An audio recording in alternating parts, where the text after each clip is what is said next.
December 9వ తారీఖు నాడున రావంగానే రుణమాఫీ చేస్తా అని చెప్పిండు రేవంత్ రెడ్డి గారు అన్నారు. సో ఇట్లా ఇప్పుడు వాస్తవానికి ఇప్పుడు ఇక వాస్తవానికంటే ఇప్పుడు వచ్చే నెల వరకు చేస్తా అంటారు. ఇప్పుడు నేను ఒకటి ఏం చెప్పానంటే ఖజానా డబ్బులు లేవు, బడ్జెట్ లేదు. బడ్జెట్ లేక ఏదైనా ఆగిపోతుంది. బడ్జెట్ ఉంటే ఇప్పుడు కేసీఆర్ లెక్క చేయాలనుకుంటే చేయొచ్చు. కేసీఆర్ కూడా ఇప్పుడు ఇస్తానన్నాడు.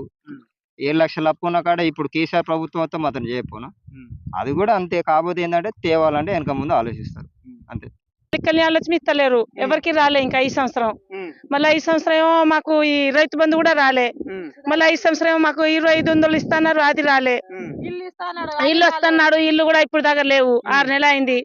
నాకు అన్ని దాంట్లో ఇస్తారు మీరు. కౌలు రైతు ఇస్తా అన్నాడు, అది లేదు. 2500 ఇస్తా అని చెప్పిండు కదా మహిళలకు.